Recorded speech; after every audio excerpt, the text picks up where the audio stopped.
अगर आप क्रोएशिया के लिए किसी एजेंट को पैसे देने जा रहे हो ना, तो उससे पहले मेरी ये 3 पॉइंट सुन लेना जो क्रोएशिया की अपडेट्स आई हैं। अगर इस बारे में एजेंट ने आपको बताया है, तो उसको पैसे देना, अगर नहीं बताया है तो उसको पैसे मत देना, क्योंकि उस एजेंट को भी नहीं पता है जी वो अपडेट्स क्या हैं।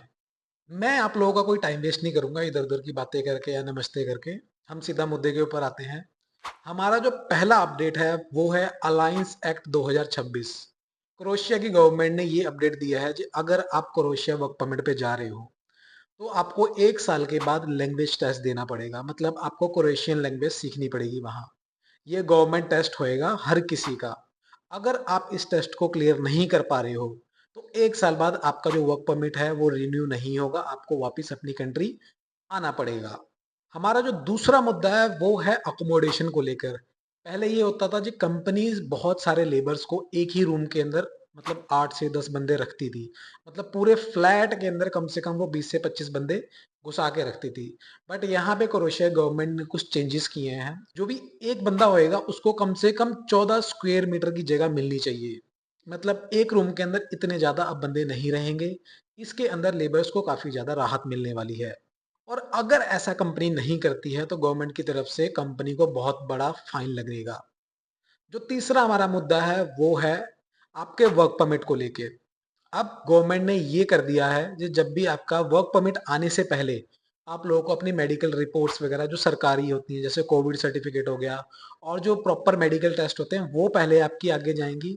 अगर उनके अंदर कोई भी दिक्कत आई तो आपका वर्क परमिट आने से पहले ही रिजेक्ट हो जाओगे आप लोग। तो ये 3 पॉइंट्स जो सबसे ज़्यादा मेन इंपॉर्टेंट थे, अगर ये एजेंट ने आपको बताया है तो फाइल अप्लाई करो, अगर इसके बारे में नहीं बताया है तो उसको भी नहीं पता है, फाइल अप्लाई मत करना। अब हम बात करेंगे जो क्रोएशिया के अंदर कौन सी ऐसी जॉब्स हैं जिसके अंदर वीज़ा मिल रहा है और कौन सी ऐसी जॉब्स हैं जिसके अंदर अप्लाई नहीं करना है। उसके अंदर 110% रिजेक्ट हो गए आप।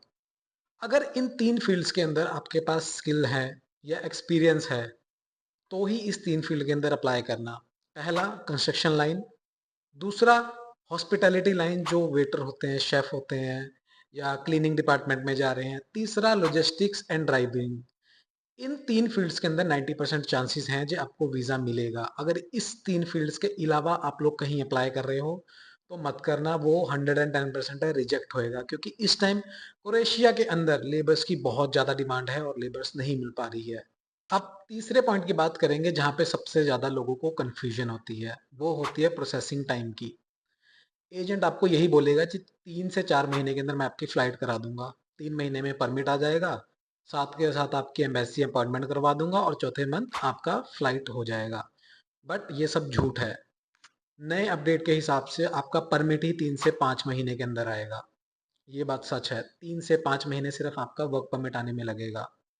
एजेंट क्या करते हैं, उनको पता होता है जी अगर ये बंदा नहीं रुक रहा है तो उसको फोटोशॉप करके कोई भी फेक परमिट आपको बना के दिखा देंगे और बोलेंगे ये तेरा परमिट आ गया है, कुछ अमाउंट 1 से 2 लाख रुपए जमा करा दे। और उसके बाद वो क्या करते हैं जी आपका वही फेक परमिट लेंगे, आपको अपॉइंटमेंट दिलवाएंगे, आप अपॉइंटमेंट के लिए जाओगे, वहां पे जाओगे तो एम्बेसी में दिखेगा जो आपके फेक डॉक्यूमेंट्स है, वो आपको वहीं पे ब्लैक लिस्ट कर देगी। तो यहाँ पे क्या करना है आप लोगों को, जब भी आपको कोई भी एजेंट परमिट देता है तो OEI नंबर परमिट के ऊपर लिखा होता है, इसको जाके ऑनलाइन वेरिफिकेशन करो, तब जाके एजेंट को पैसा देना, उससे पहले एक भी पैसा मत देना। तो ये सारी इंफॉर्मेशन थी जो क्रोएशिया की नई अपडेट्स आई हैं। अगर आपको सही लगी हो तो आगे पास करना, अगर नहीं लगी हो तो इसको डिसलाइक कर देना।